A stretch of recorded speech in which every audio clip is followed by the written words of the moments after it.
Good morning, everybody. Scott with Pratt& Associates Realty.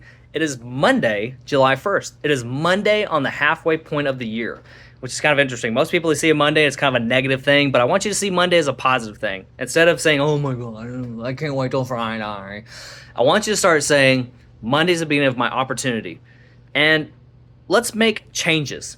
Let's do things that make us proud of ourselves by the end of the week. God, I'm laughing so much about that because usually by Sunday night I'm like, oh crap.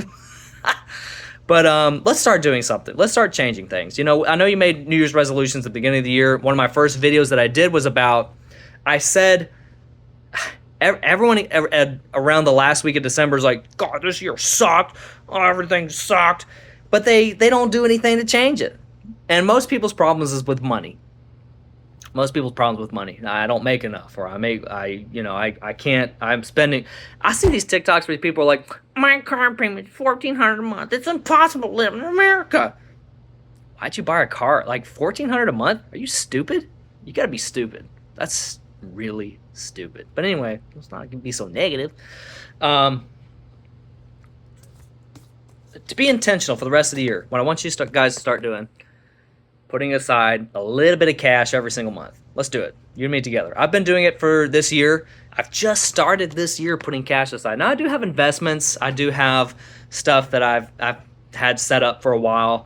I've got my condo that I'm looking at possibly selling. So I mean, I've got things. I'm not broke or living paycheck to paycheck, and I'm not lording that over your head or anything like that. But I'm just saying, if you feel like you're not in the financial place you want to be in, then just start setting aside little bitty bits per month. Even if it's $1 per month, or no, don't do that. That's pitiful.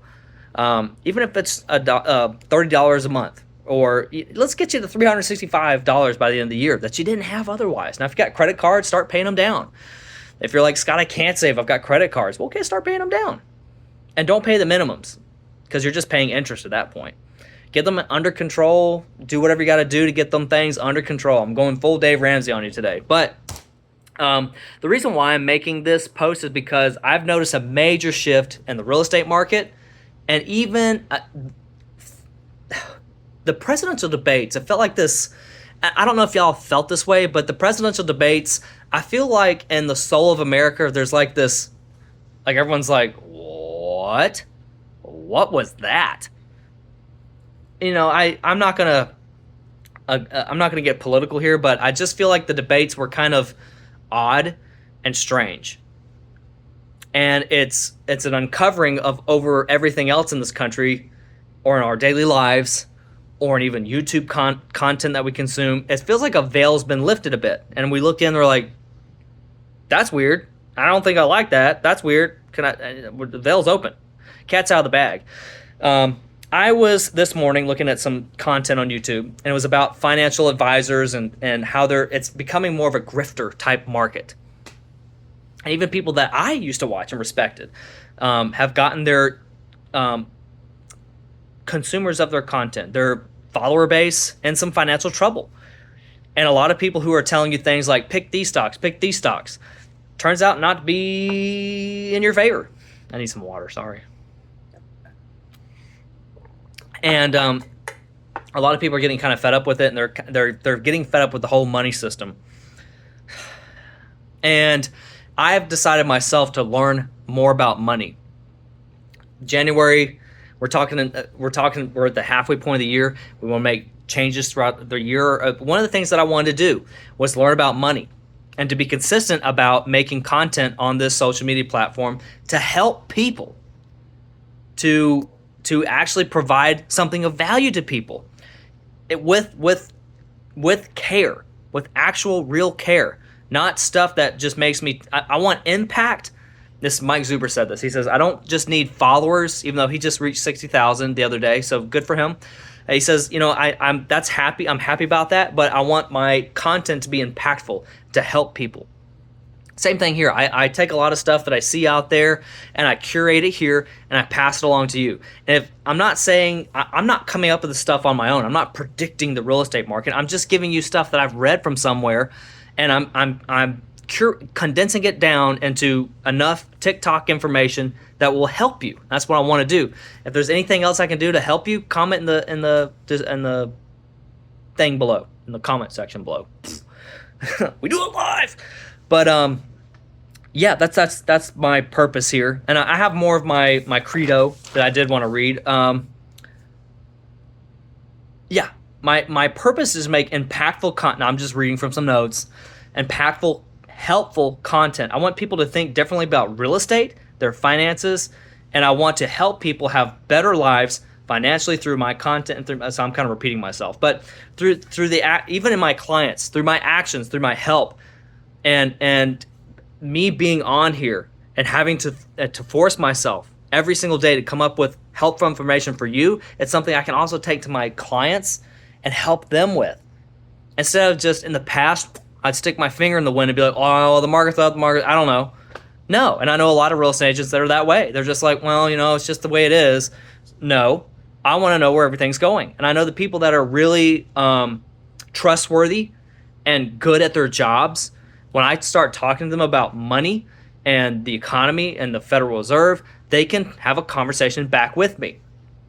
And they're probably even more knowledgeable than I am, but that's good for them. But instead of the agent that just doesn't know, it's lazy. And I'm not lazy. I'm not going to be lazy. It's not going to happen. And I really do want to help people. What else did I say? Oh, I was, how I transact with my clients. I have a story, but it may take too long. But basically, at the closing table, this man told me back in 2017, you have changed my life forever, for the good. You have set me up. He says, I don't have to struggle anymore with my past, and I can live in a happy future. And I remember when I left that closing, I was sitting in my car, and I was like, what did he just say to me? And real estate for a long time, from 2010 till 2017, was I need to make money so I can do things in my life that I really want to do. I want to start a brewery, or I want to have a farm one day, and so real estate wasn't as a means to an end, I guess. But after that, I thought, wow, I did not realize that I have purpose right here, right now, and that I'm here for a reason. And I've seen things, and I'm a faithful man. I'm a man of faith. I'm a Christian. So if you don't like that, I'm sorry, but I'm just telling you my experience, okay? So just don't judge. But there's been so many times where I've seen me being put in places or things happening, and I'm like, there's a higher purpose there. One of my friends was telling me the other day, he says, we were trying to work with other realtors before we started working with you. And he said they just, the tenor, the candor, if you will, was completely different from you. They pushed us into things that we didn't want to see. They pushed us into things that were, too high priced. And when you came around, you really dug down for us, and you helped us. I said, well, yeah, I thought everyone did that. Apparently not. And I'm not disparaging real estate agents, because I are one. But before I got into real estate, I didn't want to be one. But I saw the value in land, and everything that I was wanting to do with my life did involve land. And I'm still trying to define how this all ties in for myself, but that's part of the life's journey. And on this journey, in my life, as a general grouch most of the time, at the end of the day, I still want to help people. I still want to see somebody when I'm done with them in a transaction, or and I'm not just talking about real estate, I'm talking about even friends. I want to help my friends. I want to see my friends succeed. I want to make more friends, and I want to see them succeed. Feel good content, whatever, Scott. It would be so much easier for me to just chase after mega $1 million listings. It's actually really hard to get into that business, to luxury real estate. But what I'm trying to do is I'm trying to find people, and they're trying to build their lives up. They just need help. They just need a guiding hand in one of the biggest purchases of their life. So that way when I come visit them in another 5 to 10 years, they can move up into something better because I helped set them up in someplace great. That's what I want to do. And yeah. But anyway, I'm noticing a shift in everything. The real estate market, the veil's been broken since the debates. And I think that's if anyone wants to talk about the debates without making it political, there was just this, it just didn't feel good. Those debates did not make me feel good. Especially knowing what I know about the Fed, money, all this stuff, and trying to research this stuff, it did not make me feel good. Even if you're conservative or liberal, I think all of us can look at the debates, and I'm not bashing one candidate or the other one. I'm just saying like what, and I didn't even watch the whole debate because I had to go to bed. I was tired. I'm sure they were tired up there too. It's way past their bedtime, but that's a joke. It's just jokes. It just didn't make me feel good. It felt like a bit of a veil was uncovered, and what we saw beneath it was just like, yo, we've got way bigger problems in America right now. We've got really ugly, big problems. We have people's daily lives in jeopardy because they can't afford to even feed themselves. And it felt like a clown show. But whatever. I don't know if you felt some kind of like the soul, like this depressive, like, something's not right. Something's really wrong. And it's scary. And I'm scared about the elections. I'm scared about, even in real estate, we have the NAR lawsuits. There's some things in there that needed to be done and addressed. And there's some other things about the NAR lawsuit that I'm kind of getting puzzled over. And at the end of the day, I'm sitting here, I'm like, I want to help my consumers, but I feel like there's other powers at play that are trying to make sure that someone who is a consumer advocate, like, I mean, probably someone like, I'm not bragging about myself, but I'm really about the consumer. I'm about my clients. But if we can get the agents, the unscrupulous ones, the greedy ones, the bad ones out, that's fine. I'm all for that. I want people who really who see this who are interested in finance and money and investing and seeing it as a way to grow a network of people and friends and connections, and all of us help each other, elevate each other upwards and forwards. That's the kind of people that I would like to see entering into the market in the future. But some of the stuff about the lawsuits, some of the language in the contracts, what they're wanting to change, the DOJ trying to reopen cases as much as they want, it seems a bit fishy. And even if you like or dislike agents, you kind of have to look at this and say, what's really behind the scenes? Just like the debates. What's really going on here? What was this little clown show? What was this circus that we just saw that made me feel sick to my stomach? What's really going on here? But whatever. We also, with this in mind, I'm going to try to wrap up the video here, but I've got so much more I have to talk about, guys. With this, wrapping this up in mind, the real estate market is flipping, and it's looking really odd. And I've been talking to some people online. Now we're going into a holiday, so things there's a halt. There's a bit of a halt. People are preparing for the 4th of July, and I don't blame you. Hey, go enjoy yourself. Go to a beach, go visit family, grill out, connect, be neighborly. Like, forget these debates, man. That is, well, I wouldn't say forget them. The feeling that I know all of you have a feeling about those debates. You didn't like them. You didn't like how it played out. I know you didn't. And it made you feel kind of sick to your stomach. It made you feel a bit uneasy, and it made you feel like you're in a dark room and there's no light, and you're feeling around. You're like, what is going on? This is weird. This is not right. Something's wrong. And I feel the same way. I do. I feel like something's really wrong. And I do with real estate right now. Something is wrong going on. Sales price. Let's talk about it. We're 14 minutes in the video. I'm so sorry, guys, but let's talk about sales price. I hope you can see that. Yeah, I mean, well, I'm trying to look at it. January 2021, your average home price was $282,000. This is what I see. Can you see my mouse wiggling? Yeah, you can see my mouse wiggling. 2022, January, $343,000. I told you, and I was wrong about something, and I apologize, because I just did not think it could be. I did not think, in reality, it seems like the most preposterous of things, the most prepostery, if you will, chicanery, idiocy, could in no way make its way into daily average life. I mean, you look at the media, the pop music and stuff, and you're like, oh my goodness, this is just trash. How is this music? How is this even anything? Well, now the same thing's happening in real estate. How can housing prices go any higher? How? And in June of 2022, I told you this was the high water mark, 399,000. And I was right for a long time. Now, well, I told you that around here.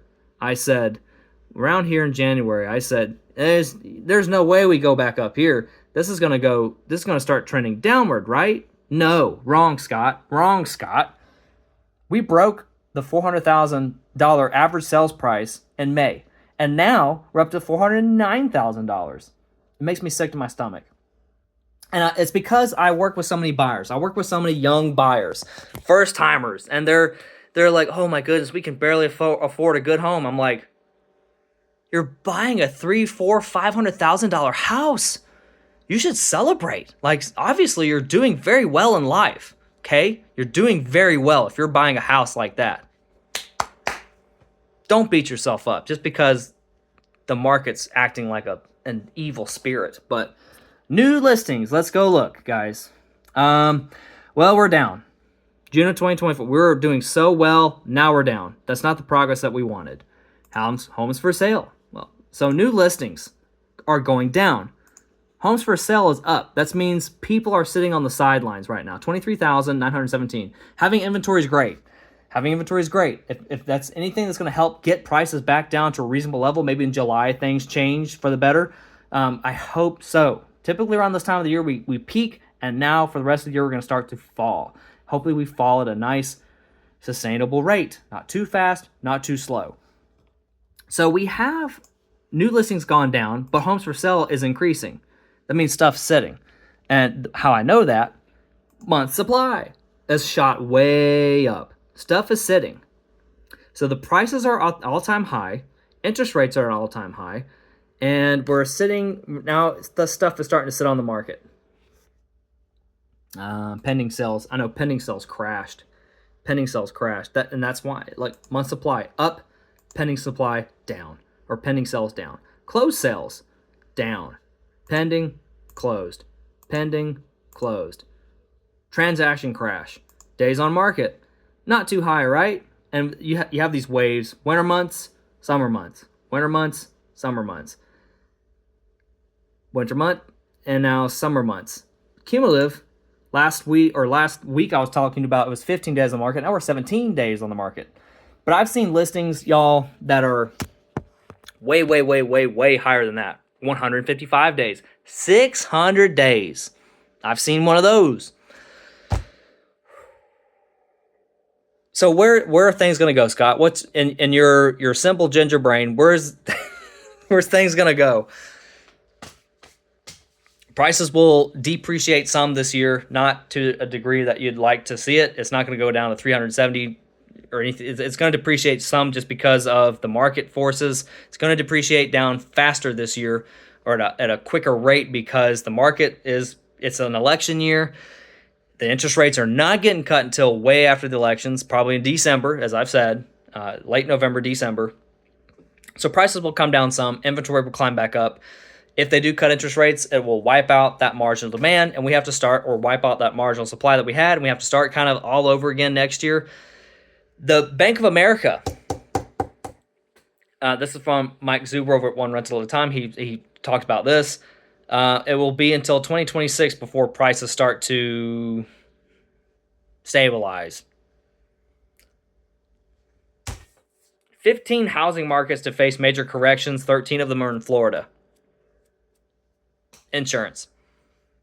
Insurance is a scam anyway, so what? It's a useful forced savings, but the way that they do it and the charges that they drum up are scammy, in my opinion, not based on fact. I think I said early in the video that I was telling you, hey, start investing. We're already 20 minutes in, so sorry, guys. Start investing. Start saving. Or start paying down credit cards. Make that your end-of-the-year goal. And make it a 10-year plan. Pay off credit cards, start saving, start investing in assets. Mike Zuber over at One Rental at a Time Daily Financial News was talking about if you want to get rich, you got to create disposable income. And you got to start saving.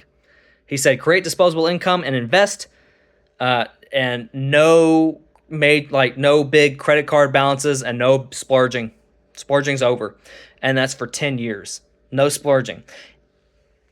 It's gonna get harder and harder for the average American to own land, to get ahead, to start a business that succeeds. It's gonna get harder and harder and harder.